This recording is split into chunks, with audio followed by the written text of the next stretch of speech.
really been doing, because I got a new graphics tablet and I've just been using that. So I kind of abandoned my watercolors. And I want to apologize if my voice sounds funny. I'm kind of sick right now. And it jumped right there, and that's because I thought it was recording, but it wasn't. So I was like, wow. But basically what I did was I had colored the hair and then mixed some pink in with it. Made it look kind of nice. So that's how it works.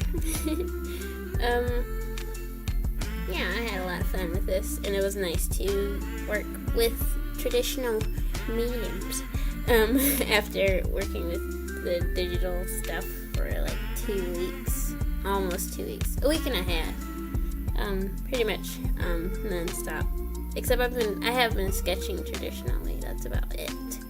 But it was nice to do some watercolors and stuff, because I really enjoy watercolor. Watercolors are really nice, and they're just a really fun medium to work with. And if you're thinking about getting into watercolors but you're not sure, just do it, folks. It's really fun. And like, if you're an impatient person, I kind of am impatient sometimes. I think watercolors kind of help you become a little more patient, because you do have to wait in between layers. But you can get like a heat gun, or an embossing tool. That's what they're called. I have one, but I don't really use it. Like, you can use it to help speed up the drawing process. I don't really use it that much.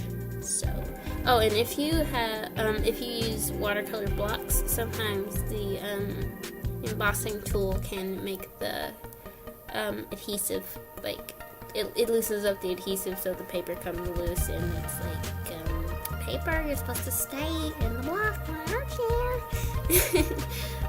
Which is something I dealt with my fluid watercolor block. If you use the embossing tool on that, it will like come up. So that's just something to be aware of. And also, if you're vegan or like Muslim or Jewish, do not use the fluid watercolor block, because it has gelatin sizing. I think that's what it's called. And I've tried to see what kind of gelatin they use, but I haven't been able to figure out whether it's pork or not. So, like, if you're like me and you don't want to deal with pork, or you're just vegan, stay away from that. But what is it called? I want to say Fabriano watercolor blocks. If I'm not mistaken, those do not have gelatin sizing, so those are always an option, and I plan on getting some of that soon. Maybe not soon, but one day I'll get that. Because watercolor blocks are nice to work with, but sometimes I'll use a light pad, and since all of the papers are stuck together, you can't really slide a light pad under a sheet. Like, I mean, I don't know, maybe you could figure out how to do that, but that won't work. So yeah, loose sheets are very convenient, but I mean, watercolor blocks are actually pretty nice to work with.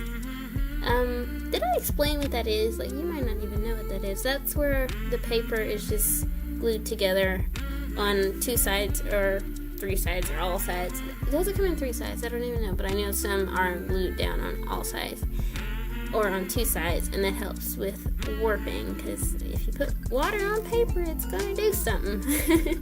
And the blocks kind of help with that warping, so that's cool. Or you can just use washi tape or masking tape to tape your paper down so it won't do the thing. Anyway, that's the end of this thing here. So thank you so much for watching. I hope you enjoyed the video, and I hope I helped you in some way. Thank you.